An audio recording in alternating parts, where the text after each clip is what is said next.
What's up, baseball fans? Welcome back to Talkin Mets and Rob. How is everybody doing? Before I get started talking about the 2024 MLB predictions, don't forget, guys, if you enjoyed this video, hit on that like button. If you're enjoying my content, want to see more, want to get notified when I post my videos and when I go live, you guys know what to do.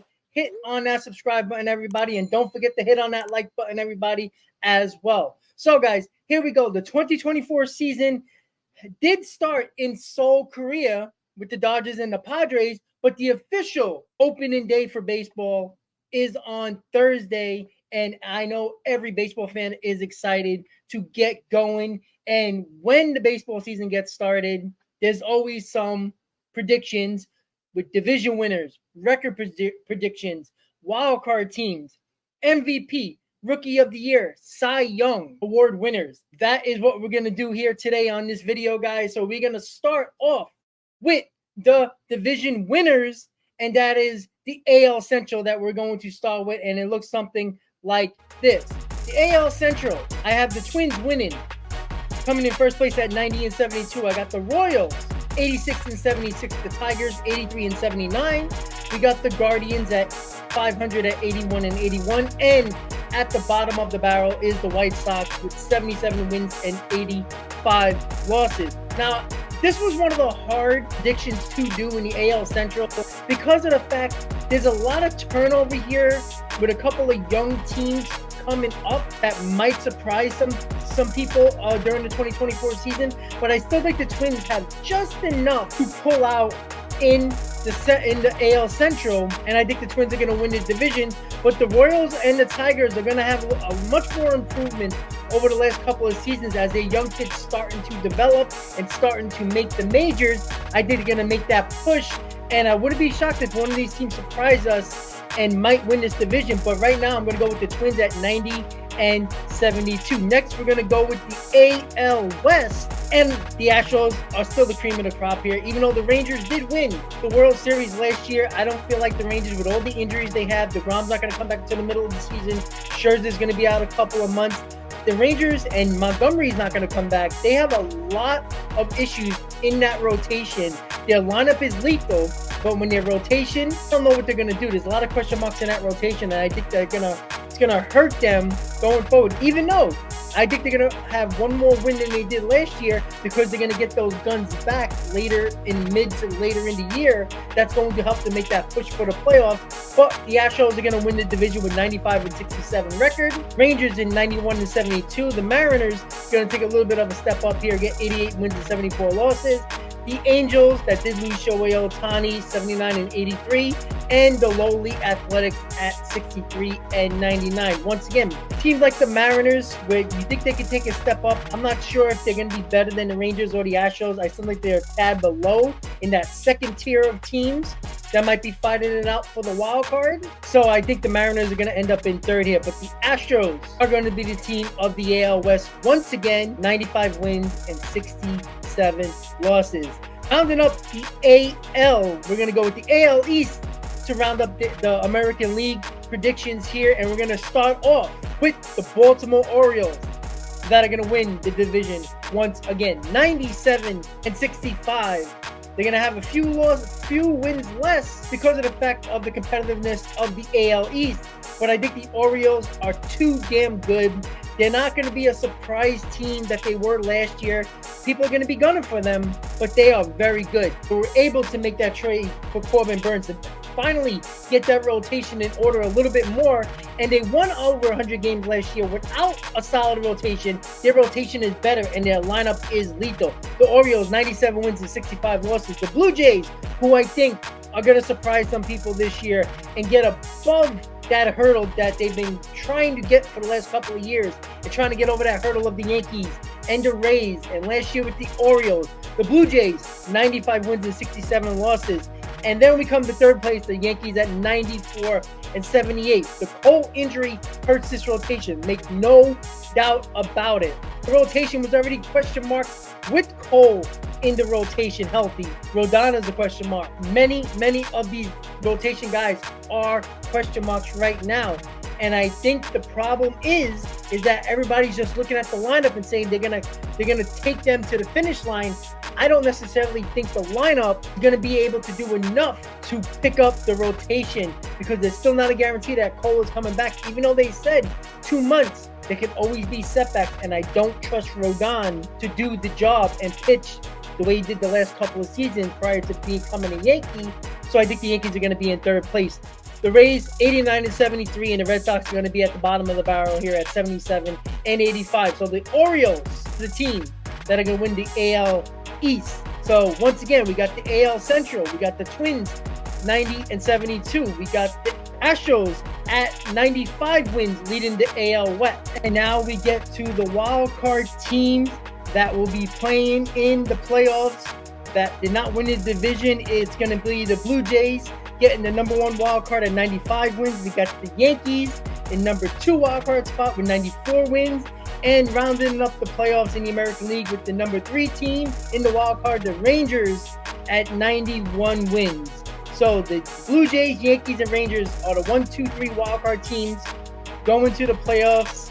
And the Astros, the Orioles, and the Twins are your division winners in the American League. Next up, we are going to go to the National League and pick and see the division winners, record prediction, and wildcard teams as well. So we're going to start off in the NL Central. The Cubs are going to win the division at 89 wins with 73 losses. This is another Central division that could be up in the air in 2024, but I'm going to go with the Cubs. I think they did just enough to do the job here. I don't think any of these teams are going to be dominant, and I think they're going to beat up on each other all season. Coming in second place is the Reds, who I think are going to take another step up this season. Going to win 85 games, 77 losses. Going to get the second spot in the NL Central. The Cardinals, 83 and 79. They did a couple of things this offseason, but I think they're still going to be a little bit better, but not enough in the NL Central. Coming in third, 83 and 79. Milwaukee Brewers, they lost a couple of pitchers. Corbin Burns was traded.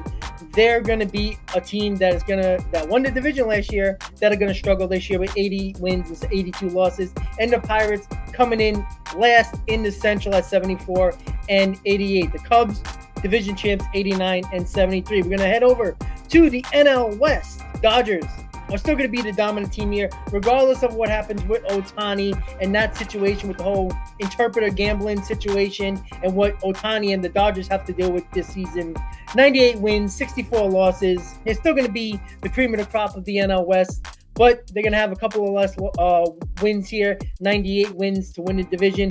San Francisco Giants, 91 wins and 71 losses. They did a lot of sneaky good deals late in the offseason that I think is going to really help them get over the hump in second place in the NL West. 91 wins, 71 losses. The Padres, I still think, are going to have a couple more wins. I think losing Soto, some people might think that might hurt, but sometimes it's just a vibe in the clubhouse sometimes. I think they're going to be a little bit better than what they were last year with 86 wins and 76 losses. Diamondbacks, team that went to the World Series last year, I think they're going to take a step down. They got a couple of injuries in the rotation. I don't think they're going to be as good. They went on that nice run late in the season and took it into the playoffs. It's going to be very hard with a target on their back with the division they're in to do some damage this year. They're going to be a 500 team, 81 and 81, and the Colorado Rockies at the bottom of the West, 74 wins, 88 losses. So the Dodgers are your division champs in the NL West. Last but not least is the NL East, and we're going to have the Braves, of course, winning the division at 102 wins and 60 losses. We got the New York Mets, 87 wins and 75 losses. I think the Mets are going to surprise some people here, especially with the late addition of JD Martinez is only going to help that lineup. And the rotation that a lot of people are kind of keeping a blind eye to, I think they're going to be a lot better than what people think. The Phillies, I think they're going to take a step down here. There's too much credit given to the Phillies. I know they made the World Series a couple of years ago. I know they made a run, but they did get embarrassed in Game 6 and 7 at home, the NLCS to the Diamondbacks. I think that's going to hurt them a little bit. I think they're going to be ruffled a little bit. Sometimes when you take a step down, you continue to take that step down. World Series, NLCS, I think they're going to continue to take that step down with 86 wins and 76 losses, being in third in the NL East. The Marlins, who made the playoffs last year, are going to take a step back, 79 wins and 83 losses. Too many injuries to the rotation. I think that's going to overall hurt them in 2024. And the Nationals, who are going to have a couple of young players coming up, but they're still going to be at the bottom of the barrel.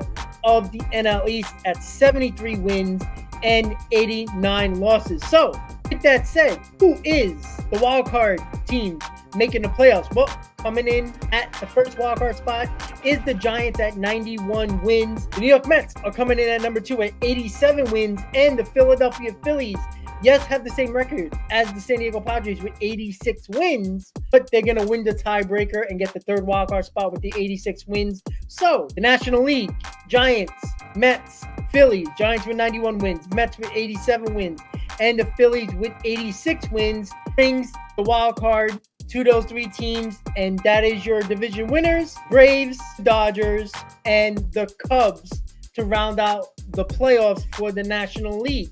So, we got to get to the next couple of things that we got to talk about, and that is the MVP, the Rookie of the Year, and the Cy Young. And we're going to get to it right now and take a look at the AL MVP, the NL MVP, Rookie of the Year from both leagues, and the Cy Young. So it looks like this.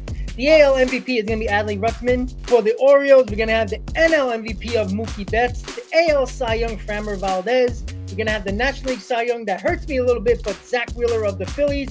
We got the American League Rookie of the Year, Wyatt Langford, and the National League Rookie of the Year, Jackson Merrill. So once again, for the AL MVP, Adley Rutschman, we got AL Cy Young of Framber Valdez, and the AL Rookie of the Year is Wyatt Langford. And moving over to the National League one more time, NL MVP, Mookie Betts, Cy Young, Zach Wheeler, and Rookie of the Year, Jackson Merrill. So with that said, guys, predictions for Major League Baseball season is always going to be fun to go through the season and see which ones you are right about and the ones you are wrong about, along with the awards, the wildcard teams, everything, division winners, records, everything could just blow up in all of our faces with all of our predictions.